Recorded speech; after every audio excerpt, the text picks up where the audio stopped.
Hello everyone, good morning all of you. आज हम history का 4th चैप्टर में दूसरा लेक्चर देखेंगे। और जैसा कि कल हमने देखा था यज्ञ और विवाद, फिर देखा यज्ञों की परंपरा, और लास्ट टॉपिक था वाद विवाद और चर्चाएं।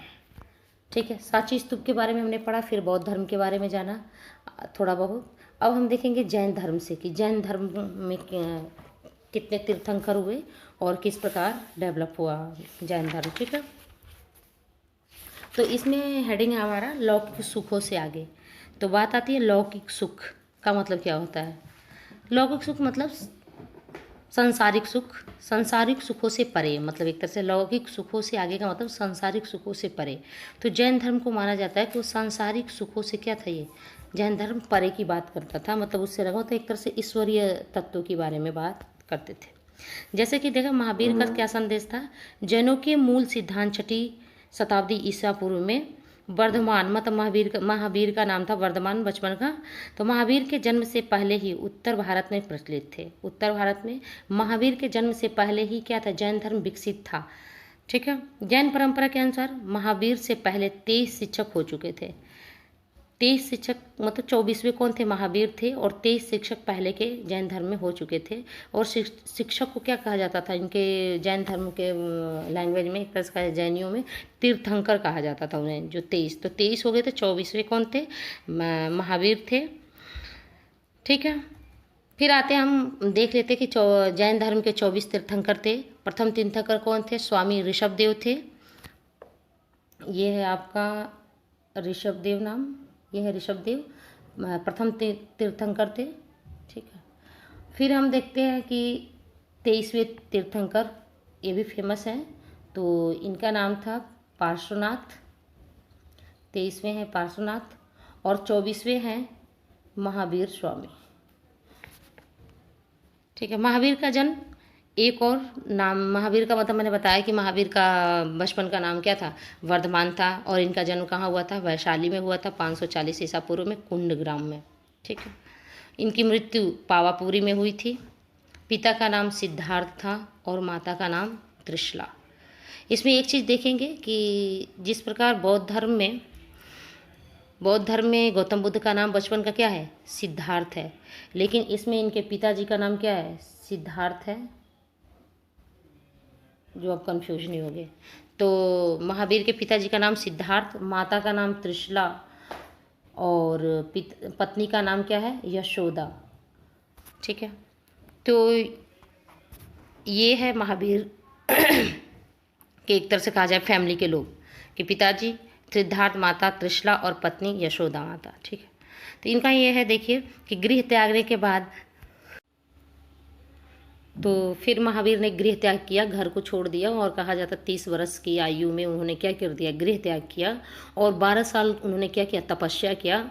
और फिर 12 साल तपस्या करने के बाद उन्हें किसकी प्राप्ति, कैवल्य की प्राप्ति होती है, ज्ञान की प्राप्ति होती है। ज्ञान की प्राप्ति को जैन धर्म में कैवल्य की प्राप्ति कहा जाता था। जिस प्रकार बौद्ध धर्म में बोला जाता है बौद्धिस्ट हो जाना, मानो बौद्ध की ज्ञान, बौद्ध उसे ही बोला जाता है जो ज्ञान की प्राप्ति कर ले। ठीक है, तो इसी तरह इसमें कैवल्य बोला जाता है, कैवल्य की प्राप्ति। तो 12 साल के बाद तपस्या करने के बाद इन्हें कैवल्य की प्राप्ति होती है महावीर स्वामी को। ठीक है, जैन धर्म के तीर्थंकरों की जीवनी किसमें लिखी गई है, कल्प सूत्र में। जैन धर्म के जो जितने भी तीर्थंकर हुए उनके बारे में किसमें लिखा गया था, कल्प सूत्र में लिखा है। और किसने लिखा है, भद्रबाहु, वो जैनी थे ये, तो भद्रबाहु ने कल्प सूत्र में लिखा हुआ है 24 तीर्थंकरों के बारे में। अब आते हैं हम जैन धर्म की अवधारणाएं की थी, मान्यता क्या थी, सोच क्या थी, शिक्षाएं क्या थी, इसके बारे में देखेंगे। उनका मानना था कि संपूर्ण विश्व प्राणवान है, मतलब हर एक चीज़ में, मतलब हर एक, चाहे वो जीव जंतु हो, पेड़ पौधे हो, पत्थर हो, चट्टान हो, सब में क्या होता है, ईश्वर विराजमान है। संपूर्ण विश्व में लिखा है, संपूर्ण विश्व में विश्व प्राणवान है। उसमें लिखा है दूसरा पॉइंट, पत्थर चट्टान जल में भी जीवन में। उनका मानना था कि पत्थर चट्टान, चाहे वो पत्थर हो, चाहे वो चट्टान हो, जल, सभी में क्या है, जीवन है। सभी चीज़ों में ईश्वरीय तत्व विराजमान है। फिर देखिए अहिंसा, इंसानों जानवरों, लिखा है अहिंसा में कि इंसानों, जानवरों, पेड़ पौधे, कीड़े मकोड़ों को न मारना, मतलब अहिंसा का कहा जाता है। महावीर के टाइम में अहिंसा का पालन के लिए वचन था। पहले तो 4 ही थे, लेकिन बाद में अहिंसा को क्या किया गया, महावीर जी के टाइम में जोड़ दिया गया कि अहिंसा का भी हमको क्या करना है, पालन करना है, जिससे हमको जानवरों, पेड़ पौधे, कीड़े मकोड़ों को कोई मारे मत, क्योंकि अगर उसे भी मारेंगे तो उसका हमको क्या लगता है, पाप लगता है, दोष लगता है। इनका मानना था कि जैन जन्म और पुनर्जन्म का चक्र कर्म पर निर्धारित होता है, कि जैसा कर्म करोगे वैसा जन्म पाओगे, और पुनर्जन्म की मान्यता इसमें थी। पुनर्जन्म मतलब होता है, और बौद्धों में था कि पुनर्जन्म की मान्यता नहीं थी कि पुनर्जन्म होता है कि नहीं होता है। ठीक है, इनका था पुनर्जन्म। लिखा है कि जन्म और पुनर्जन्म का चक्र कर्म पर क्या होता था, निर्धारित होता, जैसा कर्म करोगे वैसा जीवन होगा। कर्म के चक्र से मुक्ति के लिए त्याग एवं तपस्या की जरूरत। उनका मानना था कि कर्म के चक्र से मुक्ति पाने के लिए त्याग एवं तपस्या हमारे लाइफ के लिए, हमारे जीवन के लिए क्या है, बहुत ही महत्वपूर्ण। देखिए अभी इसमें पॉइंट है आपका, जैन साधु और साध्वी के 5 व्रत है ना। ये 5 व्रत के क्या करना पड़ता था, पालन करना पड़ता था। और इसमें पहला है कि हत्या न करना, दूसरा है चोरी न करना, तीसरा है झूठ न बोलना, चौथा है ब्रह्मचर्य का पालन करना, और 5वां है धन संग्रह न करना। मतलब धन को इकट्ठा करने के लिए भी इसमें क्या बताया गया था, बुरा बताया गया था। एक ब्रह्मचर्य है पॉइंट आपका, जिसको मैंने बताया था कि इसको महावीर ने जोड़ा। जो 23 तीर्थंकर हुए थे, उन्होंने हत्या न करना, कि हत्या किसी का न करो, चोरी नहीं करना चाहिए, झूठ नहीं बोलना चाहिए, और धन संग्रह नहीं करना था। ये जैनियों की परंपरा थी। लेकिन जब महावीर 24वें तीर्थंकर हुए तो उन्होंने ये ब्रह्मचर्य का भी पालन करने का आदेश दिया कि हम ब्रह्मचर्य का भी पालन करें। अब बात आती है कि ब्रह्मचर्य क्या होता है।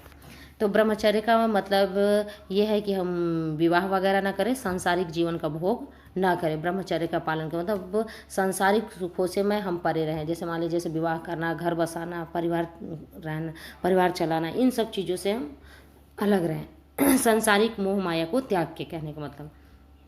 ठीक है, फिर हम देखते हैं इसमें आपका कि जैन धर्म के 2 संप्रदाय, यहाँ पे जैन धर्म के 2 संप्रदायों में फिर बाद में चल के आया क्या हुआ, जैन धर्म 2 संप्रदायों में विभक्त हो गया। तो पहला था श्वेतांबर और दूसरा था दिगंबर, 2 भागों में डिवाइड हो गया। तो जो श्वेतांबर था वो श्वेत वस्त्र धारण करते थे, क्योंकि जैन धर्मों में ऐसा था कि जैन धर्म में क्या करते थे, वस्त्र धारण नहीं करते थे, क्योंकि कहते थे अगर वस्त्र धारण किया जाए तो ये सांसारिक चीज़ है, और उसे 1 बाय 1 करके फिर हमारी मांगे, हमारी आवश्यकताएं क्या होने लगेगी, बढ़ने लगेगी।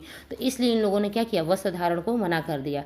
लेकिन बाद में चल के धीरे धीरे परंपरा आगे बढ़ी, और 2 भागों में जब डिवाइड हुआ जैन धर्म, क्योंकि कुछ लोग कहते कि नहीं, नग्न नहीं रहना चाहिए, कपड़े पहनने चाहिए, और कुछ लोगों ने कहा कि कपड़े पहनने चाहिए। इसलिए मतों में डिवाइड हो गया, और एक हो गया श्वेतांबर और दूसरा हो गया दिगंबर। यहाँ पे थोड़ा सा दिखाई नहीं दे रहा है, दिगंबर है आपका,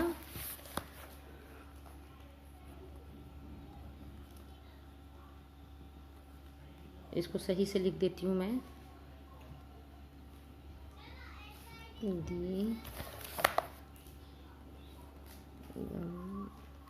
ये था दिगंबर। ठीक है, 2 संप्रदाय में, क्योंकि उधर थोड़ा सा है तो वो दिख नहीं रहा है, तो ये था दिगंबर। ठीक है, तो 2 संप्रदायों में, तो जो श्वेतांबर लोग होते थे वो श्वेत वस्त्र धारण करते थे, और जो दिगंबर होते थे वो कहते थे दिशा ही हमारी क्या है, वस्त्र है, इसलिए हम वस्त्र धारण नहीं करेंगे। तो ये जैनियों का मत था और विचार था। अब हम आते हैं बौद्ध धर्म में, कि उसी समय चूंकि ये पैरेलल चला, दोनों धर्म का विकास कहा जाता है एक टाइम पे हुआ। जैन धर्म आगे से विकसित था, लेकिन उस तरीके से नहीं था जिस तरीके से महावीर के टाइम में हुआ।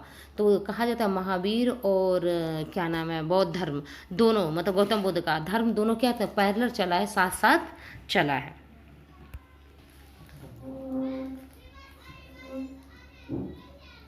थोड़ा सा हमारा एक टॉपिक छूट गया इसमें, जैन धर्म का विस्तार, कि कहाँ कहाँ विस्तार हुआ, तो आप लोग सुन लीजिए। जैन धर्म का कहा जाता है कि भाषाएं थी जैन धर्म में, प्राकृत, संस्कृत और तमिल, मतलब इनके जो भी ग्रंथ मिले हैं वो प्राकृत में, संस्कृत में और तमिल में मिले हैं, और अनेक भाषाओं में काफ़ी साहित्य का क्या हुआ, सृजन भी हुआ है। तो इनकी जो रचनाएं थी आपने देखा, प्राकृत, संस्कृत और तमिल में थी। अनेक भाषाओं में काफ़ी साहित्य का क्या किया गया, सृजन किया गया। सैकड़ों वर्षों से इन ग्रंथों की पांडुलिपियां मंदिरों से जुड़े पुस्तकालयों में क्या करके रखी गई, संरक्षित करके रखी गई। धार्मिक परंपराओं से जुड़ी हुई सबसे प्राचीन मूर्तियों में ठीक है ना। जैन तीर्थंकरों के उपासकों द्वारा बनवाई गई मूर्तियां भारतीय उपमहाद्वीप के कई क्षेत्रों में पाई गई हैं। मतलब भारत के, मतलब भारतीय उपमहाद्वीप, मतलब भारत के उपमहाद्वीप, भारत को ही बोला जाता है उपमहाद्वीप, तो इनके कई क्षेत्रों में जैन धर्म की क्या होती है, मूर्तियां मिली हैं। ठीक है ना। तो एक तरह से कहा जा सकता है कि जैन धर्म विदेशों में ना डेवलप होकर ज़्यादातर भारत में ही क्या रहा, विकसित रहा। ठीक है। चलिए अब हम चलते हैं बौद्ध धर्म, कि बौद्ध धर्म के बारे में देखेंगे। बौद्ध धर्म क्या, तो बौद्ध धर्म में हम देखेंगे कि बुद्ध और ज्ञान की खोज, हेडिंग रहेगा आपका। तो उसमें है कि बुद्ध उस युग के सबसे प्रभावशाली शिक्षकों में से क्या थे, एक थे। सैकड़ों वर्षों के दौरान उनके संदेश पूरे उपमहाद्वीप में और उसके बाद मध्य एशिया होते हुए कहाँ कहाँ, चीन, कोरिया, जापान, श्रीलंका से समुद्र पार कर म्यांमार, थाईलैंड, इंडोनेशिया तक फैले। मतलब जितना बौद्ध धर्म विकसित हुआ, जितना बौद्ध धर्म देश विदेश में प्रचार किया, देश विदेशों में उसकी मान्यता रही, उतना जैन धर्म का नहीं रहा। क्योंकि हमने देखा ना, इसमें देखिए कि कोरिया में, जापान में, श्रीलंका में, म्यांमार में, थाईलैंड में, इंडोनेशिया में अभी भी देखा जाता है तो बौद्ध धर्मी वहाँ लोग हैं। आप देखिए उसमें श्रीलंका में आज भी क्या, किसको माना जाता है, बौद्ध धर्म को ही माना जाता है श्रीलंका में भी। ठीक है। अब देखिए इसमें लिखा है बुद्ध के बारे में, गौतम बुद्ध का बचपन का नाम क्या था, सिद्धार्थ। अभी हमने देखा कि जो सिद्धार्थ नाम अभी यहाँ दिखाई दे रहा है आप लोगों को, ये सिद्धार्थ नाम जो था वो किसके पिताजी का था, महावीर के पिताजी का नाम था। लेकिन इसमें देखिए गौतम बुद्ध के बचपन का नाम है, इसलिए आप कंफ्यूज नहीं होंगे। शाक्य कबीले के सरदार के बेटे थे ये कौन, गौतम बुद्ध। और इनके पिताजी का क्या नाम था, शुद्धोदन नाम था। इनके पिताजी का नाम था शुद्धोदन और इनकी माता का नाम था महामाया और मौसी इनका नाम था गौतमी। और जन्म कब हुआ था, 563 ईसा पूर्व में नेपाल में कपिलवस्तु में हुआ था। नेपाल में इनका जन्म हुआ था, कपिलवस्तु में। ठीक है। 563 ईसा पूर्व में हुआ था उनका जन्म। नेपाल में कहा जाता है, नेपाल में लुम्बिनी नामक पेड़ वगैरह है, मतलब वन था, वहीं पर लुम्बिनी नामक जगह में हुआ था। ठीक है, गौतम बुद्ध का जन्म। और ये आता है मौसी का नाम इसमें क्यों दिया है, तो जैसा कि आप लोग जानते हैं कि बुद्ध के जन्म के उपरांत कुछ टाइम के बाद महामाया जो थी वो क्या हो जाती हैं, मर जाती हैं। तो फिर उनका जो पालन पोषण करती हैं वो कौन करता है, मौसी करती हैं। इसलिए उनका गौतमी नाम था, तो फिर बाद में वो गौतम बुद्ध हो जाता है उनका नाम। क्योंकि सिद्धार्थ से फिर जब चेंज होता है तो गौतम गौतम फिर गौतमी के नाम से गौतम होता है। फिर बाद में गौतम बुद्ध जब बौद्ध की प्राप्ति कर लेते, ज्ञान की प्राप्ति कर लेते, तो उनका पूरा नाम क्या हो जाता, गौतम बुद्ध हो जाता। देखिए उन्होंने 29 ईयर्स में, मतलब 29 वर्ष में, 29 ईयर्स में क्या कर दिया, घर छोड़ दिया, गृह त्याग किया 29 ईयर्स में। और हमने अभी देखा कि महावीर ने कब गृह त्याग किया, तो 30 ईयर्स, 30, मतलब साथ साथ ही देखिए बिल्कुल। ठीक है ना, 30 ईयर्स में उन्होंने घर छोड़ा और गौतम बुद्ध ने 29 ईयर्स 29 साल में घर छोड़ दिया। उनकी पत्नी का नाम क्या था, यशोधरा, मतलब सिद्धार्थ की पत्नी का, गौतम बुद्ध की पत्नी का क्या नाम है, यशोधरा। और पुत्र का नाम राहुल।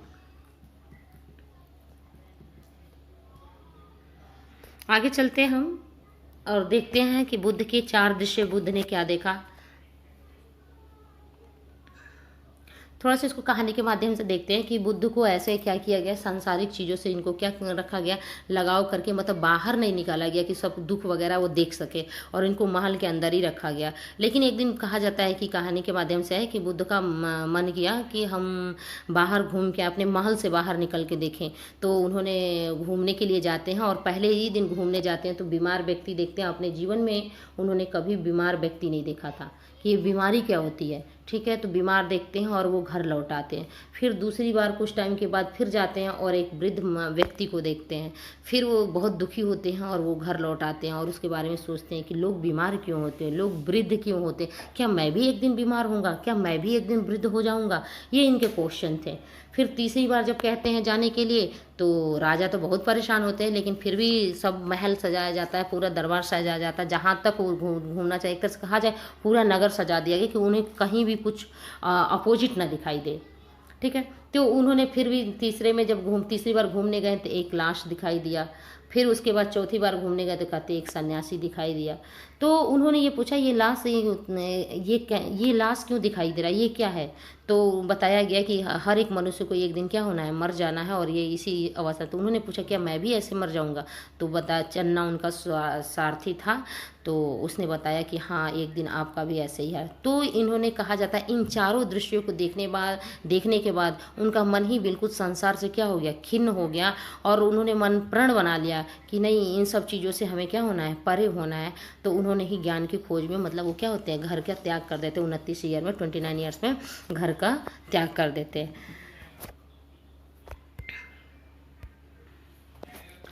तो देखिए यहाँ पे लिखा है ज्ञान प्राप्ति को, मतलब ज्ञान प्राप्त करने के, जैसे जिस प्रकार बौद्ध धर्म में वो जैन धर्म में ज्ञान प्राप्त करने को कैवल्य कहा जाता था, उसी तरीके से ज्ञान प्राप्ति करने को क्या कहा जाता है, निर्वाण कहा जाता था। तो जब गौतम बुद्ध ने ज्ञान की प्राप्ति की, कहते हैं बोध गया में वो क्या कहते हैं, पीपल के वृक्ष के नीचे बैठकर वो साधना किए बहुत ज़्यादा टाइम तक, और फिर उन्हें क्या हुआ, ज्ञान की प्राप्ति हुई, जिसे हम क्या बोलते हैं, निर्वाण बोलते हैं। सारनाथ में पहला उपदेश दिया, और फिर उसके बाद कहा जाता है कि वो सारनाथ में आपके आके अपना प्रथम उपदेश सारनाथ में अपने 5 शिष्यों को दिया। क्योंकि जब ये ज्ञान की खोज में निकले थे तो इनके साथ 5 इनके कहा जाए शिष्य कहें, दोस्त कहें, इनके साथ वो भी भिक्षु थे। लेकिन जब बाद में कुछ रीजन से उनको क्या करते हैं, वो जो 5 भिक्षु होते हैं वो इनका साथ छोड़ देते हैं। तो फिर गौतम बुद्ध वहाँ से निकलते हैं और वो कहाँ चले जाते हैं, गया चले जाते हैं, बनारस छोड़कर। ठीक है, सारनाथ बनारस में है, तो बनारस छोड़ के फिर वो क्या क्या करते हैं, चले जाते हैं।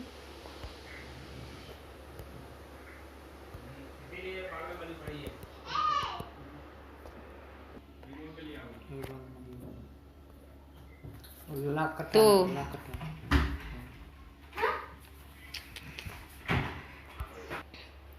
तो ये सारनाथ में अपना पहला उपदेश देते हैं अपने 5 शिष्यों को।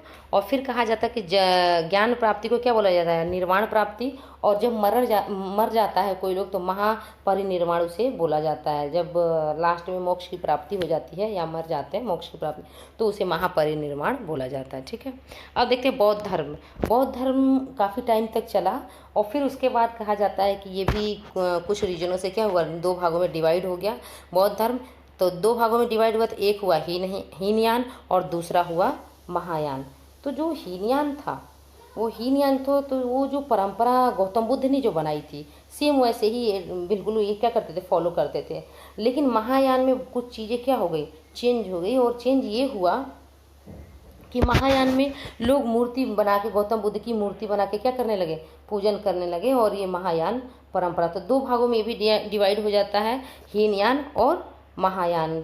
ठीक है, 2 भागों में। अब हम आते हैं, देखते हैं कि बुद्ध की शिक्षाएं क्या क्या थी, कि बुद्ध की शिक्षाएं क्या क्या क्या क्या थी, बुद्ध ने क्या क्या शिक्षा दी। लिखा है विश्व अनित्य है, लगातार बदल रहा है, यहाँ कुछ भी स्थायी नहीं है। उन्होंने कहा यहाँ कुछ नहीं स्थायी है, हर चीज़ क्या है, नश्वर है, हर चीज़ नश्वर है। कहने का अनित्य का एक तरह से देखा जाए कि लगातार चेंज हो रहा है, मतलब नश्वर है। हर एक चीज़ एक बार अगर जन्म ली है तो उसे मरना स्वाभाविक है, कि वो जाए, ख़त्म ही होगा। अगर ये घर बना है तो एक ना एक दिन क्या होगा, टूटेगा ही। तो इस प्रकार उनकी मान्यता थी उनकी शिक्षाओं में। भगवान का होना अप्रासंगिक था, मतलब वो ईश्वर को, मतलब भगवान को नहीं मानते थे कि भगवान क्या होता है। कहते थे आत्मा टुकड़ा, एक आत्मा मैं, मतलब हमारे अंदर है, और दूसरा एक ईश्वर जो हमारे अंदर ही विराजमान है। तो भगवान को नहीं ज़्यादा पसंद करते थे, मतलब नहीं मानते भगवान क्या होता है, देवी देवता, मूर्तियाँ क्या होती हैं, देवी देवता जो अपने हाथ से बनाएंगे, तो इसका ये खंडन करते थे। समाज का निर्माण इंसानों ने किया, उनका मानना ये था। वो समाज का निर्माण किसने किया, इंसानों ने किया है। राजाओं को दयावान होने की सलाह दी गई, कि राजा क्या होते, दयावान हो, सभी को दान भी दे, मतलब सबकी सुरक्षा करे, सबके हित में बातें करे। तो दया, प्रजा के प्रति क्या होना चाहिए, राजा को दयावान होना चाहिए। और उनका यही खंडन था, जो हमने एक और चैप्टर में इसी के पहले देखा था, कि समाज का जब उन्होंने खंडन किया था कि समाज इंसानों ने बनाया है, मतलब जो बौद्ध परंपरा बनाए थे, यज्ञ करना और सब, कि ये ब्रह्मा के द्वारा जो बड़ी जातियां पैदा हुई हैं, क्षत्रिय भुजाओं से पैदा हुए हैं, ये पैरों से क्या नाम है वो पैदा हुए हैं, वैश्य पैदा हुआ। तो इन सब चीज़ों का ये क्या करते थे, खंडन करते थे कि नहीं, ईश्वर सभी को एक प्रकार से ही भेजा है, और जातियाँ तो समाज ने बनाया है, तो ये क्या है, गलत है, इसका ये खंडन करते थे। ठीक है, अब हम आते हैं बुद्ध के अनुयायी, कि बुद्ध के अनुयायी मतलब उनके फॉलोअर कौन कौन थे। ठीक है, क्या करते थे, उनका वर्क क्या था। साधारण जीवन जीना, जीवन यापन के लिए कुछ चीज़ों का होना ही काफ़ी है। मतलब बहुत ज़्यादा भोग विलास जैसे अपने जीवन को नहीं रखते थे कि साधारण जीवन जीना था, एक सिंपल जीवन। और जीवन यापन के लिए कुछ ही चीज़ों का जो बहुत ही महत्वपूर्ण होती है, उन्हीं चीज़ों का क्या करना था, इनका यूज करना ही मानते थे कि वही बहुत ही बड़ी बात है, उतना ही यूज करना। ठीक है, पहले पुरुष अनुयायी हुए। पहले कहा जाता है कि बौद्ध धर्म में अनुयायी कौन बना, पुरुष बने। महिलाओं को क्या किया गया था, बाद में शामिल किया। शुरू में उनको क्या किया गया था, वर्जित कर दिया गया था कि महिलाओं को नहीं लिया जाएगा, नहीं तो ये धर्म काफ़ी दिन तक नहीं टिक पाएगा।